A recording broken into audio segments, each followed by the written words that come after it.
it's Matthew. I'm here at the Boston BMX and Skate Park, and I'm with Darryl Munroe, the man who's basically responsible for getting this place going in the first place. Amazing BMXer, used to live in the UK, and first time we met, I've been following him for a long time, so I'm super amped to hear the story about this place because it's kind of incredible. Jamaica is not an easy place to get projects like this done.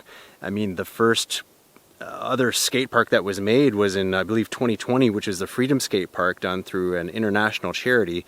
But this place was around even before that. So let's catch up with Darryl and hear how the Boston BMX and Skate Park came to be. Just a scrapbook from when it was basically conceiving the whole idea. Yeah? Yeah. Right from the beginning. Yeah, from all the way back in 2015. Cool. It would almost ended up being in Port Antonio. Really? You know where the Devon House ice cream is? That little parking lot? Yeah, yeah. Then there's that green area right there. Okay. That's where it was almost going to be. How did this place begin for you? Because it's so hard to get things done over here. It's very difficult actually, because all the way back I got back here in 2015, and I was looking for, I know there was a scene here still, right? There was a bunch of guys that would practice skating and some BMXers down there who would do some little, just flat ground stuff. Yeah. And then hopping 180 and things like that. And I started hanging out with them, and then I got the idea that we should actually build our own spot, because we don't really have anything that would suit my level of riding. I don't do the flat ground stuff anymore. I wanted transitions and jumps. So I started looking at that green area down by Devon House parking lot, and found out it was a privately owned place, and could not get in touch with them. Apparently they don't live on the island, right? And I couldn't get in touch with anybody who could link me up with them. So I started looking around government properties that I could actually maybe get some kind of funding or support from. Yeah. Maybe through the tourism industry and stuff like that as well. Couldn't get in touch with anybody. It's just difficult to try and get anybody to really communicate, especially with something that's not going to generate revenue.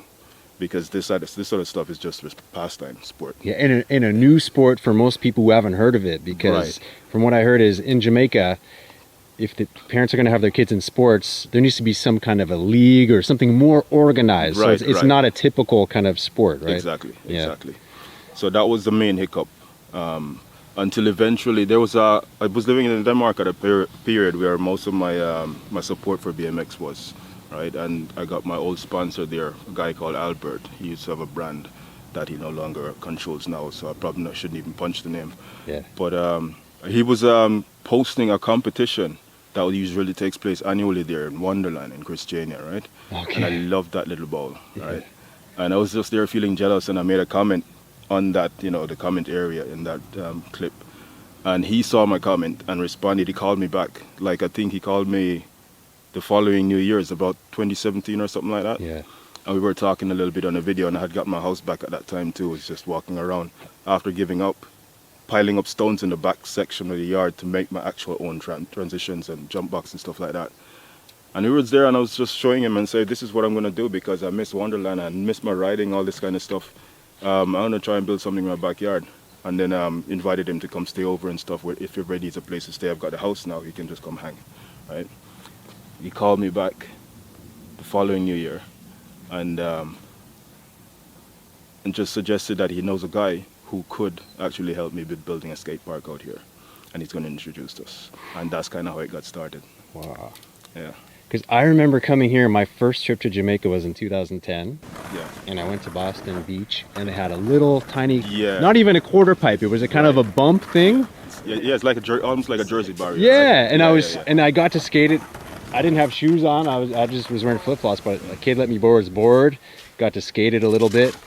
But at that time on the island, that was the only kind of BMX or skate obstacle, probably. So, funnily enough, that same spot down on Boston Beach, Mickey's Jerk Stall, right? Yeah. When Mickey was still alive, him and my father were good friends, and they're the ones that put cash together to get cement to actually concrete that little area. Because it needed a run-up too. It wasn't anything before. Yeah, exactly. So it was just literally a poured concrete space. And we used to, because we used to skateboard back in those times as well, and the BMX flatland. Yeah. So that was actually the first purpose-built spot in this area. Okay, so I did get to experience it, and it is still around. Yeah. They've even added a little more to it than when I skated it, I think. So, wow. It's a fun little spot. It's a good little nibbly spot. Yeah, I mean, to have a spot right in front of a beautiful place like that, I mean, it's just awesome to have anything, right? Yeah, man. Yeah. But I mean, this place is so close too. How did you go about finding the location? That for was this by one? accident. I was in my friend's restaurant up in Boston here, and there was a group that came down from a meeting. You see the little house up here? That's the community center. Okay. All right. Yeah. And they had so every 2 weeks they have meetings up there, and they were looking for ideas. I found out through these guys. I overheard them speaking. I was doing some DJing thing on the side up there, and I overheard them speaking as they were walking in that they need to find ways to get the kids back into the community center. And I didn't think much of it until she came over. One of the ladies came over to me and asked, I can't remember her name right now, but she came over and asked if I could play some music for them at some point. Yeah. And then it prompted me to ask, what was it that you were talking about with bringing kids back? And then she eventually told me that this is what they needed to do, is get the kids into the community center. And we want to try and arrange some kind of events and try to find some kind of permanent thing that's valuable for the kids, keep them coming. And then I just suddenly thought, let me come see the property and see what you got there. First, she described the place to me, and I was like, the house on top of a hill. I've never come into that property before. She says, well, we have a netball court. And I'm like, yeah, I know the netball court. And she says, we have a whole bunch of other plans for the rest of the property. So I said, okay, let me come up and see. And I came up here, and instantly, and she gave me her number and everything. I called her back and said, listen, I have an idea for you. And she said, this sounds brilliant. So I called up Albert and said, look, we got a property. Because he was asking me to just find a property, let him know, and then we can arrange something from there. Wow. Right? And then I found the property, I called him, let him know. Then the ball started rolling from there. Everything just snowballed from that point. Who was the one that was the sort of head builder behind that? That was Josh. Okay. Josh, yes. Don't remember his last name, but him and his girl, they're the ones who run Wonders Around the World. Okay. It was originally going to be Make Life, Skate Life. But they've been doing that for years, and Josh and his girl was from that group as well. But something happened while we were making arrangements that they split apart, right? And so he came with his own group. Okay. And then and my old sponsor Albert came down as well with a couple of his boys and some of my old friends from Denmark too. Wow. About 40 people in all. Like, it's not a small thing. Like, no. I think that's what people don't realize. If I just pan around here, this is a lot of work, and it's not a janky park either. It's actually really nice transitions, proper pool coping. So here's the thing, because this is why it's called the BMX and skate park, because it's built to accommodate for both sports and inline skating as well. Yeah. Anything with wheels, the people with a level of skills that are higher or intermediate, anything, you know. I think that's the thing. It's sometimes the skate park companies or skate designers, they design it sort of, it's great for kids to start, but once you've been going a few years, you're looking around the park and there's nothing more than 4 foot, and you go, okay, well, that's great, but the levels go up quick, right? Especially when you see the kids. Like, you see the kids that, I'm sure here too. Yes, man. But the kids I see at Freedom Park, and there's a kid, he's skating a year and he's teaching me tricks. I've been skating for 30 years. That's exactly what's happened there as well. Yeah. Even before we were finished building, before we even properly laid down the ground section of the ramps, we had plywood running up from each of the different bumps, and some of the kids were blasting over the doors barefooted. Barefooted. Nobody taught them how to do this. They were just doing it. You know, they saw it done and then they were doing it. Yeah. Oh, it's so crazy. Dropping in a lot of the kids. I have posted 3 or 4 videos up on YouTube under the same name, Boston BMX and Skatepark. And on the last one, when we were doing the decks, you could see some of the guys training and some of the guys learning to drop in on the big 8-foot as well. Yeah. And it was pretty impressive just to experience. Yeah. And it felt good just to experience all of that, see it happening, you know. And I love to see this type of park around more, because you get a lot of the street parks and they're all kind of the same. Yeah. So to have some like really nice transition, cool corners, even the rollers and the gap, it's, I don't know, it's a kind of skating that I think it's seeing a resurgence. Yes, absolutely. Absolutely. And that's probably down to the X Games and Nitro Circus and all those kind of things, you know. And it's good because here now, with the level of transitions, it was purposely built this size because it's like a good middle ground for training for the Olympics. Now that the sports are in the Olympics. So we can have representatives straight from here going out to compete instead of having to go over and compete like I had to do. You know, I had to go there to get good so I could compete. Yeah, because for an industry, where it just wouldn't work. There's wouldn't have been enough around. Exactly. But it's good. It's good. It's all finally done. I've skate here a little bit when I'm passing by, but I haven't got to meet any of like the local kids, local rippers. But I'm sure they're around. Who's someone here to watch out for? Who's coming up? There was a girl named Tati. I don't know if she's gone to some kind of studies or something like that. Then Zulu. Those are the two main ones. There's quite a few of them. Yeah. There's quite a few. Zulu is the one I was talking to you about, who was carving over Yeah. the door without even being taught. It just does stuff naturally. Yeah. It's good. And how about maintaining it? Because it's a big thing to maintain, and obviously it's still It's solid. Like or funded by others or yourself. And Yeah. I just saw you when I came sweeping up. What do you say about the goats again? No, so there's a guy who has a herd of goats that from time to time, I think they sleep here, right? Because you see the hair stuck on the top of the decks over there. Yeah, and then, yeah. You know, the feces, it's like they just pass through. And as they're going through, they just blanket bomb or carpet bomb the whole place with the little pellets, man. So you can't come here without a broom. You got to come with a broom every single time. I haven't seen it yet, but it's so Yeah. funny. Yes, because every time I come, I sweep, and then by the next couple of days, it'll be back. Yeah. Because they'll be nervous of anybody being here, so they won't come the night after. But the day after Okay. that, they're back again. So Back on their doodoo business. yeah, man. Yeah.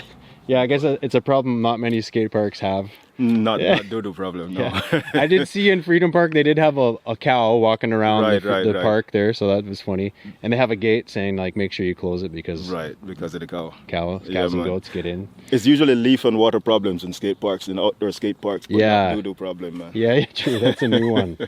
And I don't know, it's obviously been built so well because you see some parks that are built in a year or two later, they're kind of falling apart. Yeah. This one's still holding up This nice. is 4,000 PSI concrete all around. Yeah. Except for the decks. The decks was hand mixed. Okay. But everything else was poured from the trucks. We had about 14 trucks come in. Yeah. 4,000 PSI cement. Solid stuff. Just mad. Solid stuff, man. So it's going to be around for a while. That section started cracking here because there was no support Okay. bank on the far side. It was left without one. So I had to get trucks to come and dump up and re-support that. Yeah. So that's otherwise fixed that problem. So are you still the one behind the maintenance then? Because I came here and you said you're sweeping up and... Yeah, more or less. Wow. Yeah. I would cut the trees back as well so it's not so low, so that when you're up on the top deck there you can still see across. And also for airing, so when you air you don't end up in the tree. Right. So it looks like it's coming all the way down, but no, it's actually a concave section in there. Yeah. So it's like more than head height. So you can actually get about that much air on the skateboards and the bikes as well. Okay. Chip it down some more if it needs to. My airs, I'm not worried about getting up in the trees myself, but I've seen what you do, and yeah, that's a concern. Yeah, I wish these wrists were good enough now though. Yeah, I'm kind of mash up too, getting over it. So, Yeah. you know, like you said, as it goes. How'd you hurt yours? Skateboarding an 11-foot bowl, and a trick I can do every time, just frontside slash, and I forgot to knee slide. Oh. Instead, I jumped down and just hit both wrists. So it goes. Freak thing. Yeah. So you go. Yeah, yeah. Well, do you want to show me some stuff before you get going, or if you're up for even carving around, or you? I can carve around a little bit. I'll try a little foot jam with me. Yeah. Something right there. All right.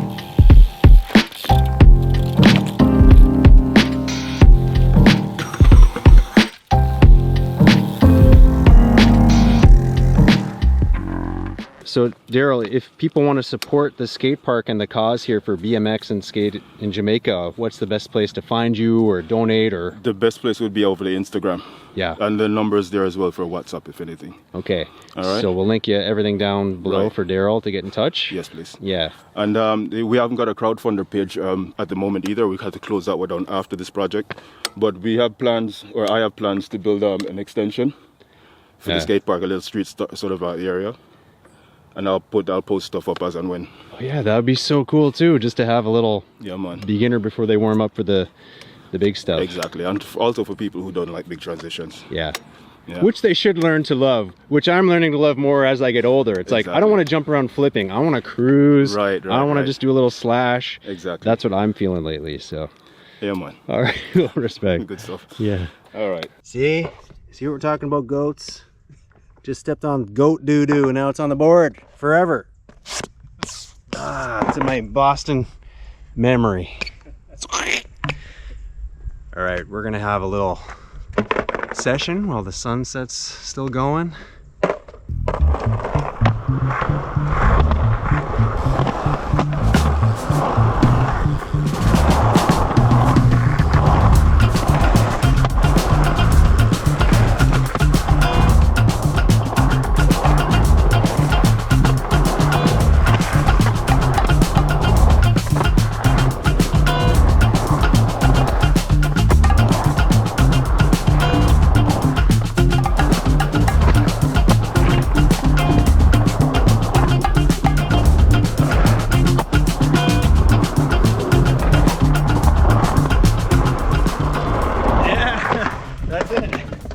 got it. That was easy. I'm sure you can go twice as fast if you want to. Yeah, I could. Yeah, I was just listening to the board and making sure you don't Yeah. get it.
I deserve that so much.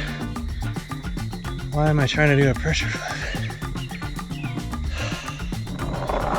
Okay, last try.